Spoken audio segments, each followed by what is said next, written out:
okay. Just making sure I'm recording now because I don't want to start talking and then have it not be recording. Should be good to go. Guys, we're back again. Back in a new location for you guys, not for me. Recording in my house.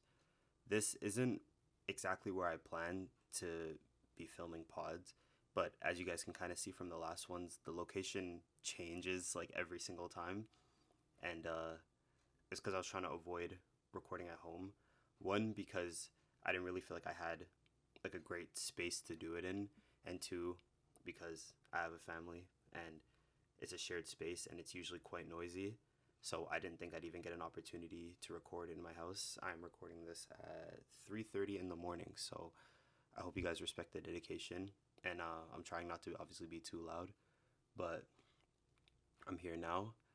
Uh, I considered trying to record it outside like I did with the first two, but the weather is, I don't think it's gonna happen. And I was like, it's either I figure out how I want to try to record at home now, or I just give myself another excuse to not release a pod for who knows how long. And I didn't want to do that. So here we are. I don't think it looks the greatest, but I can't complain. I have a roof, I have a place to live. And I'm just happy that I get to be back and I get to be recording again, because it has been a while since, not since you guys have seen me, but since I've actually recorded, because the last pod, episode 3, that you guys saw was recorded almost a year ago, if you can believe it. And I had put off putting it out because I hadn't even finished the second one when I had recorded that, which I said. And it took me a while to edit it, partially because I was procrastinating, but also just because I was still like figuring stuff out. I was changing softwares. But I think I should be good, hopefully now. I don't want to make any promises because then I always disappear again. And yeah, I hope that I'm good. I hope that I can kind of get into a better flow, especially coming into the new year. It'd be nice if I could release stuff a little bit more consistently, because I do have like some ideas and people I want to talk to and things I want to talk about. And I think it'll be cool. I think it'll be fun. I've been enjoying it a lot. Like, despite how long it takes me to release things, I have been enjoying making this stuff, coming up with what to talk about, and the whole creative process. I feel like it's been very, very fun and very rewarding for me. So yeah, I hope I can get stuff out a little bit more consistently. I just want to say thank you again for tuning in today. And if you're a return viewer, thank you for giving me your time again. In this attention economy, there's obviously a lot of people you could be watching, a lot of other things you could be doing with your time. So if you're taking a moment out of your day to come and listen to me yap about whatever I choose to yap about, I really, really do appreciate it. Like, that does not go unnoticed. And for the people that leave comments, respond to me and my, I say respond to me, send me DMs and things like that, and just say nice things. Like, I really do appreciate it, and it's been keeping me going. But just like last time, I'm probably gonna blast my socials here. You'll see it. Anything you want to talk about, if you want to go see some of the TikToks I released for the past episodes. Episode 2, I didn't release any TikToks, which was kind of stupid of me, but episode 2 is also up for the people that didn't see it. It came out a bit before I released the third episode. I think you should go watch that one as well, and if you haven't seen episode 3, give that a watch. Yeah, no, I think I'm pretty much good to go. Good to get into everything. If you have any ideas, anything you want me to talk about, people you want me to talk to, shoot me a message. But yeah, this is episode 4 of the For My Sake podcast. And I don't really have a title for it, but I guess I can call it Running Reflection, and I think you'll understand in a bit. So yeah, episode 4, For My Sake podcast, Running Reflection. So initially I had planned to record this after I ran my first ever race, which was the Under Armour 10K back in May earlier this year. I had a plan to release this then, but with like some family problems and things going on, I kind of got a bit sidetracked. And by the time I had thought about recording it, I was in preparation for my first ever marathon block, and my first ever marathon, which was the Waterfront Marathon. And I figured, okay, if I was gonna just record a podcast about my experience and my, I guess, motivations for deciding to run, it kind of made sense for me to just wait and record it after.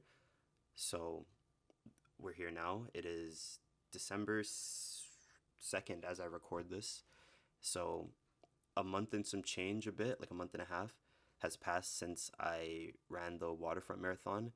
And I have a lot of thoughts because even though I haven't been running for nearly as long as some people, and like probably as long as a lot of the maybe like content creators and stuff that you see, I can definitely say that deciding to undertake this hobby has probably been one of the biggest changes I have made in my life, period. And just off of going through what kind of happened with these last few races, like I had a lot to talk about, and that's what we're going to talk about here. I think I'm going to start off by explaining who I was before I became a runner. And I feel like this is going to sound so cliche and like so like fucking corny, but it is important. And I think it, as I explain it more, I think it's going to be like, it's going to make a lot more sense why I'm starting like this. And I'm going to talk about who I was, I guess, before I became a runner, or before I decided to try to train to run. And I was the type of person that never really believed I could do hard things. And I say that somewhat in a defeatist type of way, but also in the sense of I never put myself in the situations to try hard things. I think I talked about that a little bit on the last episode where I have kind of an avoidant mindset when it comes to, I guess, challenging myself. Obviously, in the last episode, it was in the context of relationships, but just in a general sense, I'm not trying to say that I'm one of those people where like everything just comes easy to me, because that's also not the case. But I have a tendency to kind of just coast through life, take the path of least resistance, and I feel like I'm not the only person that probably has shared that experience or feels that they kind of approach life the same way. But it really was to my detriment, because although I kind of obviously did the normal stuff, went through school and things like that, I never was really in situations where I did things that I found particularly difficult. And obviously I'm around people, amazing people, extremely talented and hardworking people, and I'd see them doing things that were difficult to them and I'd also say would probably be difficult for me. And I wrote it off as things that I would never be able to do, whether it was that exact thing they were doing or just an equally difficult thing that I wanted to do. I kind of told myself that it was a matter of differences that were outside of my control. Like it had nothing to do with the amount of effort they put in nor the amount of effort I put in. It was just things that I couldn't accomplish. And I think I had that kind of subconsciously baked into my head for a long time, and I didn't really address it, but that was a very prominent thought that always came up with me. And it felt inconceivable to try to, or for me to imagine myself doing anything more than what I was currently capable of. I'm not sure if I articulated that correctly, but whatever it was that I could currently imagine myself doing, which usually wasn't anything super spectacular, because like I said, I didn't envision myself doing hard things. That was what I limited myself to. So anything out of my immediate realm of possibility that took any real effort or change did not seem possible for me. And I don't know if I was content living like that for most of my life, or if it kind of just happened because I left it unaddressed, but that was kind of where I was, where everything that I kind of did was all within expectation and within reason. And like I said, it builds on top of what I was kind of talking about in the last episode, where I find it difficult to try to go through things and deal with change. And in the last episode, it was like about me not being super able to put myself out there, but it also translated into things like this too, where if it was coming to try to undertake a new activity, I couldn't even get it in my mind that this was something, or that activity was something that I would be able to do. Right. Okay. I thought hopefully that makes a little bit more sense. And I was unable to imagine myself exceeding my own expectations, so I never tried to. And I feel like you probably hear people on social media talk about that a lot, that you have to kind of be able to envision a version of yourself doing the thing that you want to do before you're able to do it. And I would hear it and it would kind of just go in one ear and out the other. And like I said, it seemed inconceivable to me. And this was before I had even considered running at all. But just in a general sense, even something as far as coming here to try to record a podcast, I didn't really see myself even trying to do that because it required such radical change out of me. And I guess I was afraid of that. I still am, but it had limited the attention I put towards trying new things for a long time in my life. I think that's kind of where I was prior to running, or prior to, I guess, training for the runs that I did. It's even weird for me to call myself like a runner. I don't know if it's because of the stigma online or if it's because like I don't even consider myself like good enough yet, or if it's like some type of imposter syndrome. But yeah, like before I even had tried to run, that was like kind of the mindset I was coming from. And I never really had a like official start to like trying to run. Like I didn't begin running with the idea of achieving a particular time or running a certain distance. It sort of just happened naturally.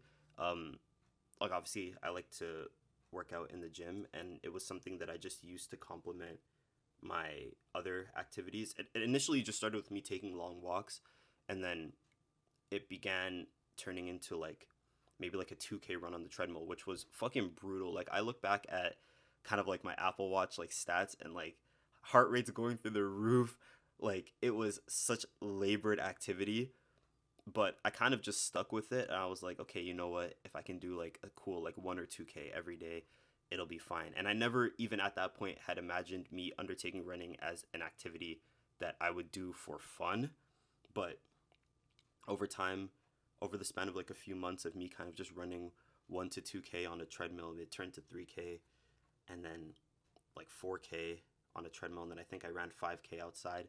And I kind of subconsciously just began running as like a hobby, but it was never so much like how certain people will just decide, okay, I want to run a 5K or I want to run a 10K or a marathon. Like that's not really how it was for me.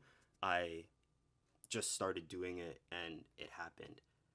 And over time, I'd say about maybe May or June of last year, and by last year I mean 2024, not the summer that just passed, I'd say was like kind of the point where I was like, you know what, I kind of actually like doing this. And that was when I was convinced to download Running LinkedIn, aka Strava. And I guess I could say that that was my like official start point.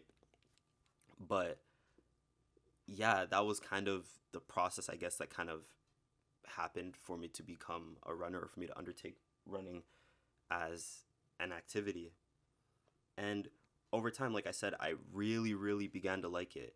And then I had that like small inkling of like, huh, like people run marathons and stuff like that. Like, how do you do that? How does your body actually do that? How do you move for that distance? And at that time, like I didn't even really understand what a marathon was. Like, and like a lot of people, I think too, like think that any race is a marathon. But after like doing a little bit of research and realizing like, yo, I'm barely able to run like 5K, but a marathon is 42 kilometers. Like, how do people like choose to do that? That I couldn't wrap my head around it. And it was kind of like what I was describing before, how like it had seemed inconceivable for me to even try to reach that, because I couldn't imagine myself ever doing it. So yeah, like even though I found it fun, I didn't see myself wanting to sign up to actually try to race, because like what what the fuck type of business do I have trying to run 42K when I can barely run 5 and I'm like out of breath, right? But over time, the runs subtly, not suddenly, definitely not suddenly. Over time, the runs just subtly, sorry, got a little bit longer. The 5s turned into 7Ks and the 7s turned to 8s. And then eventually I ran 10K. And then I was like, you know what, this is actually kind of fun. So I undertook a little bit more of like, I guess I'd say structured training where like I actually tried to not just arbitrarily run a distance. I was actually aiming for something, or I had known what I wanted to run that day. And then it became like really fun for me. I don't know. And I probably still sound crazy to people who like don't like to run. And even just thinking about it, like I'd never thought these would be the words coming out of my mouth, but little by little I began to pick up the pace, pick up the distance, and it got really, really interesting. And that was when I was like, you know what? Maybe I could train for a marathon. And like I said, prior to this, even trying to imagine doing something that difficult would not have even crossed my mind at all. But I don't know if it's a combination of me attempting to do the podcast or just a gained level of maturity through growing up that made me think that I could actually give it a shot. Like the confidence maybe that I gained from feeling like I could do difficult things or things that were out of my comfort zone that made me be like, okay, maybe I can give this a shot. But I was like, you know what? Maybe I could try to do one. And like I said, it was around July of last year that I started to really kind of think I enjoyed it. And I was like, you know what? I'm going to run the Toronto Marathon, which happens in May. So it would have been May 2025, I think, is when the Toronto Marathon usually happens. And I was like, you know what? I'm going to try to do this. And that was when I undertook like my first bit of like real structured training. And it was interesting. It was definitely interesting. And I can definitely say with a high degree of certainty, and I feel like a lot of people who run could probably agree, that once you've decided to actually try to train for something like that, the training is so much more difficult in a sense than the actual race. I was not fully prepared for what the training would actually be like, because to me, I didn't think it made sense to try to run this race without actually taking it seriously. I feel like if I had just decided I wanted to run like the minimal amount and then just raw dog the marathon, like, and just try to just pass the finish line, that I probably could have done it. But I had at least, I think, decided to myself in that moment, you know what? If I'm going to agree to try to run it, I at least want to give it like a proper effort. I want to put in the necessary amount of training, and I want to actually aim to achieve like a certain goal time if I can, because realistically the training's the hardest part. Like, you're putting in weeks and months of preparation for a couple hours worth of running. But I figured that that's the part that kind of mattered more. The race is just that one day, that one instance, and that's nowhere near as much of like a time commitment and like a lifestyle commitment than the entire training block that leads up to it. So I was like, you know what? I'm actually going to try my best to put as much effort as I can into the training block. But I did not realize the size of the task I was undertaking. And I think what I had learned about myself and about what it really means to put effort into something is the reason I felt like this would be an interesting episode to make in the first place. So I said earlier that I was never really the type of person that saw myself doing anything outside of what I believed I was currently capable of. So what even led me to deciding to try to run a marathon in the first place? And I think the best way I can describe it is the idea of me even running in the first place made me realize that I had probably a lot more potential in myself than I had given myself any type of opportunity or credit for. And the idea is to even try to run a race in the beginning were kind of like pipe dreams to start. But I had kind of thought, if you had asked me in July of last year if I even envisioned myself running 5K for fun, like as a standalone activity that I do for pure enjoyment, I would have said no. So if even just doing that had caused such a big change in myself that I am now seeking to do something difficult and, for what it's worth, unenjoyable, because it's really hard, especially when you're starting out. It's exhausting trying to run. So if you had asked me if I'd saw myself even doing that up to that point, I would have said no. So I was like, okay, you know what? Maybe this is the opportunity I've been looking for to challenge myself, to try to pull myself out of that kind of consistent limitation mindset that I had been living with up until that point. I'd initially planned to run the Toronto Marathon, which happens in May, and it was probably around August at the time I decided to make that call. And I was like, you know what, I'm going to train for it. But I ended up getting a pretty nasty knee injury, which stopped me from being able to run for like about a month. But during that month, where I think the old me would have tried to find any reason not to run, and maybe even tried to use the injury as like like an excuse, or as a sign that this wasn't meant for me. This is something that's probably too difficult for me, something that I never would have been able to achieve.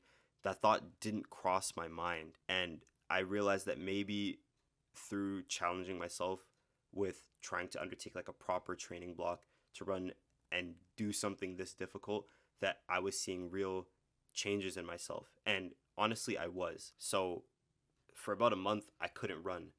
But when I couldn't run, I was like, you know what? I can't run, but I can go on a long walk, or I can do some knee rehab, or I can do other strength training, or I can hit the elliptical, or I can hit the stationary bike. I can do whatever. And I think that was one of the first lessons that deciding to run and deciding to try to race had taught me. And it was to show up in situations where I didn't want to, or even in situations where I felt like I had a reason to stop.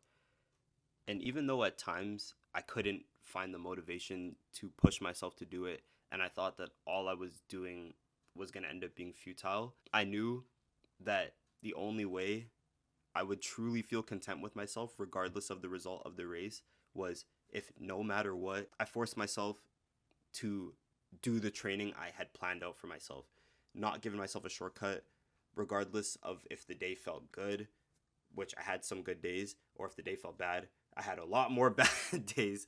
That no matter what happened once I crossed the finish line, I would feel content in the fact that I didn't give myself an easy way out in these situations and force myself to work under unideal conditions just to see what would happen, just to see what I would learn outside of the race, outside of the training, and if I'd be able to apply that to anything else in my life. And I'm not trying to say all this to come off like some super hardcore, like super soldier doing hard shit for the sake of doing hard shit type person, because that's not what I did it for, and that's not the type of person I am.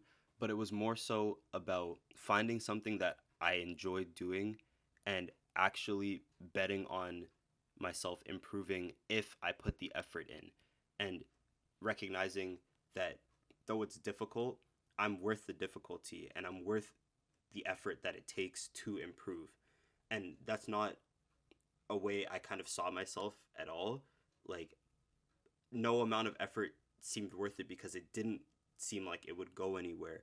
But in this moment, I didn't know what my race result would be. And even trying to decide what goal time to aim for and what to structure my training around, what I'm targeting, I guess I should say, even trying to decide that was so difficult because I didn't want to I was afraid of setting a goal too high for myself and failing. But I started to realize that that didn't matter. The important part was that I actually got out there and tried my best and put effort into doing the hardest things in the moments where I didn't want to do it, because that would be the only way I could learn how to apply that in other parts of my life. And I think what I wanted the most out of it was the ability to push through the dialogue that I had always had, that kind of just told me to stop when things got difficult, regardless of what time I crossed the finish line with. What I wanted the most out of it was my ability to push back at the, oh, it's raining, wait till another time, or oh, just take the easy way. There's no point putting in the effort. You're not going to be able to do it. There's no point in trying. I think deep down that was what I wanted the most, and I knew that the only way for me to do that, for me to get past that mental hurdle, was to actually push myself to do my best, whatever my best was that day. As I sit here now, having finished the marathon, having finished the 10K, I can say it's a completely different feeling achieving something that seemed inconceivable to you at some point. Like I said, it never really seemed possible for me to even want to run as a hobby, let alone that I'd be able to say that I ran a marathon. And it's honestly such an insane feeling because for once I actually felt like I grew. Obviously, I'm proud of myself for completing the distance, and I can say it's definitely one of the hardest things I've ever done and probably the hardest thing I've ever made myself do. But aside from the physical difficulty, the actual feeling of achieving something that I didn't think it was possible for me to do probably has motivated me more than anything else in my life up to this point. Because, like I said, it truly took me giving all I had. I had to continue to show up. Even as I'm sitting here recording this episode, I have dreams and ideas of what I want this to be.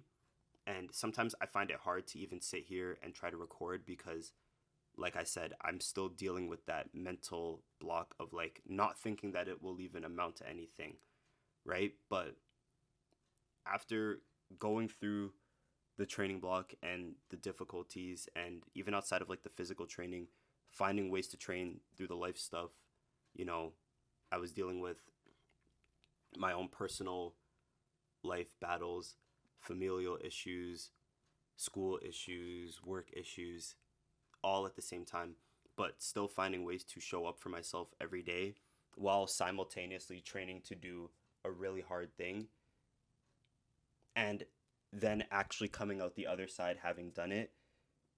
It's given me the ability to believe that even the wildest, most daunting dreams I have for something like the podcast are actually possible if I'm willing to show up and put in the effort to try to improve and not give myself easy outs and shortcuts, that I'll be able to reach whatever peak it is. And even outside of this podcast, just in any aspect of my life, that I'll be able to really, really do things that did not seem possible to me.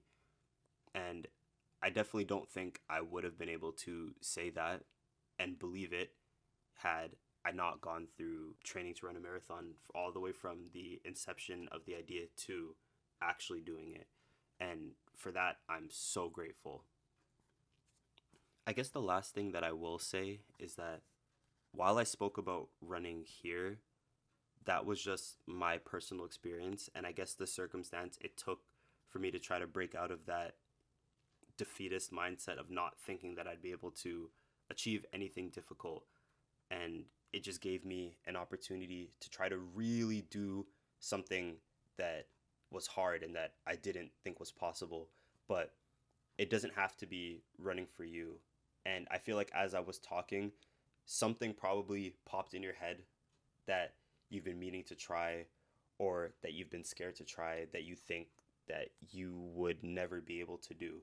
And I just wanted to say that despite how difficult it's probably going to be, and whether you reach your ideal result or not, or are able to achieve the thing that you have in your mind or not, just the act of showing up for yourself in the hardest moments, in the moments where you don't want to, in the moments where the old you would have quit, you will learn so much and you will grow and you will definitely surprise yourself through what you're able to achieve.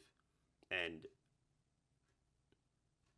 I think it was super important for me to try to record this episode and talk about it, because I didn't find it fair to post just a picture of me racing the marathon, knowing it had took so much from me to even be able to do it.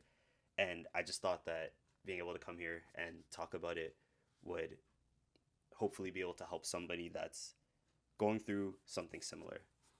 So yeah, I think that might be it. Hopefully it doesn't take too long for you guys to see this. I said the date in the recording, so you'll know how long it took for it to come out. But yeah, thank you for giving me your time again. Thank you for sitting through this. Once again, I'll put my socials up on the screen. Any feedback, anything that you want to say, if you just want to chat, new topics, new ideas, new people for me to talk to, anything. And yeah, thank you for listening to this episode of the For My Sake podcast and allowing me to speak freely for my sake and hopefully for yours. Saying that, take care of yourselves, and yeah, man.